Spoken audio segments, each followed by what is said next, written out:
السلام عليكم ورحمة الله وبركاته. ازيكم يا حبايبي؟ عاملين ايه؟ يا رب تكونوا بخير. اهلا بيكم في قناتي كل يوم جديد مع ام رحمة على اليوتيوب.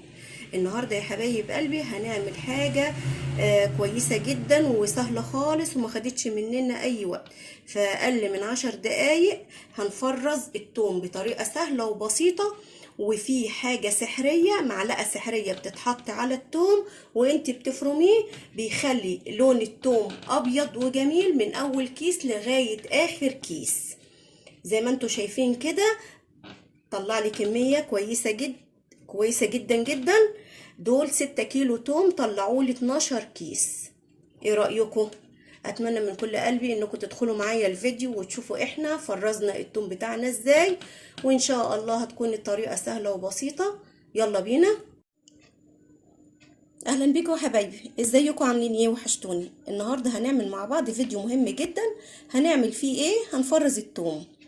انا معايا 6 كيلو من التوم زي ما انتم شايفين كده، انا قشرتهم وهبدا بقى ايه، احط شويه بشويه في الكبه علشان خاطر افرمهم.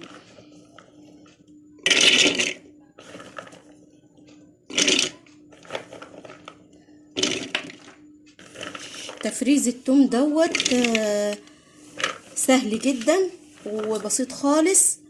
وكمان ايه الطريقه اللي انا هعملها بيها الطريقه اللي انا هعملها دلوقتي في التوم طريقه سهله جدا وبسيطه خالص.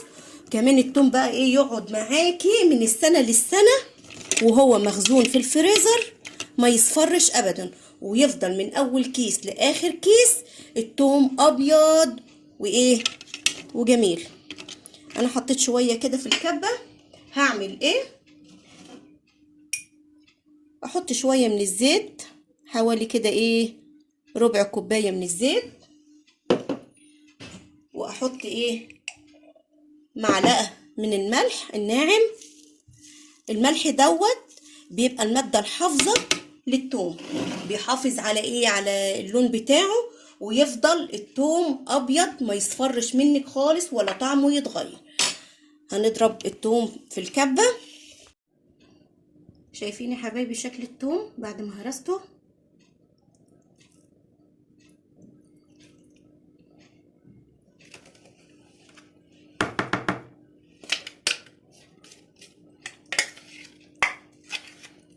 انا بحب بقى ايه اخليه كده، شايفين؟ ولا ناعم ولا خشن، كده مناسب جدا. شايفين بقى لونه حلو ازاي؟ اللون ده بيفضل عليه طول السنة زي ما انا قلت لكم في بداية الفيديو، من اول كيس لاخر كيس يفضل ابيض وجميل كده وما يصفرش وطعمه ما يتغيرش زي ما انتم شايفين كده. ههرس كل الكمية بتاعتي بنفس الطريقة، ربع كوباية الزيت وايه ومعلقة ملح كبيرة.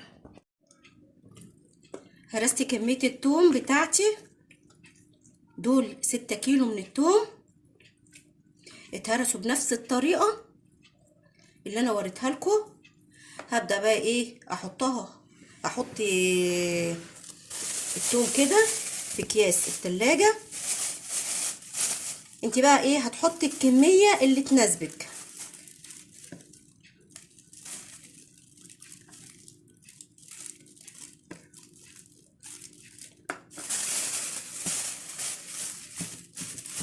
افردها بقى كده، لازم تفردي كده عشان تطلعي الهواء.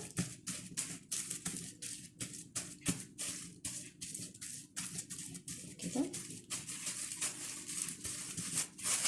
طريقة سهلة جدا لتفريز الثوم. ان شاء الله الفيديو هيعجبك. انا ممكن اكون اتأخرت شوية في تفريز الثوم كده.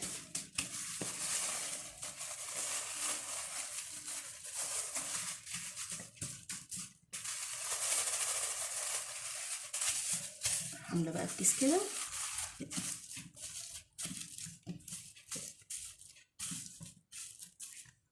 تاني.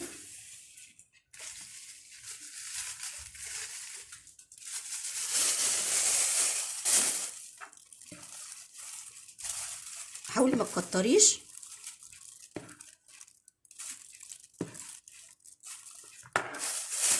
كده،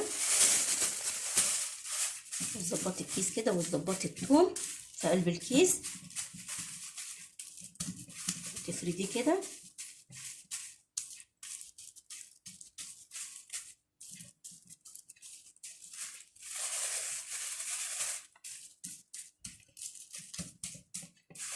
تعملي ايه؟ جايبه الكيس كده،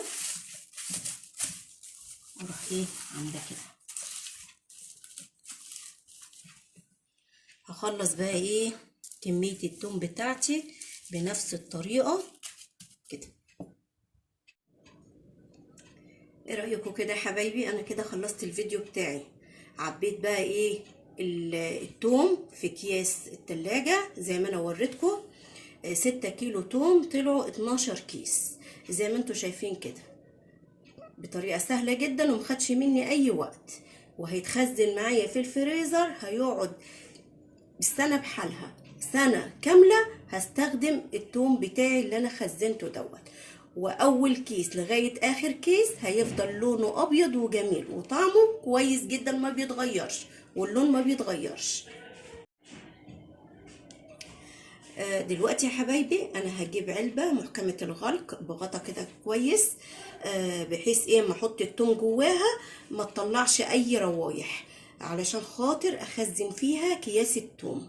وممكن كمان لو ما عندكيش العلبه ديت تحطي ايه في كيس بلاستيك وتربطي عليها كويس وتحطيها في الفريزر، وايه وتحطيها كمان في كيس تاني علشان خاطر ما يطلعش اي ريحه في الفريزر. وكمان لو انت حاطه اكله او وحاطه اي حاجه في الفريزر ما تلقطش ريحه التوم. هي دي يا حبايبي العلبه اللي انا بقول لكم هحط فيها التوم. هتاخد على قد ما تاخد، وايه ولها غطا محكم الغلق علشان برضو ما تطلعش اي روايح. وكده الفيديو بتاعي خلص، يا رب يعجبكم. اذا عجبكم الفيديو بتاعي فضلا وليس امرا لايك وشير، وفعلوا لي زر الجرس، واشتركوا لي في قناتي يا حبايب قلبي عشان يوصل لكم كل جديد. اشوفكم على خير في فيديو جديد، مع السلامه.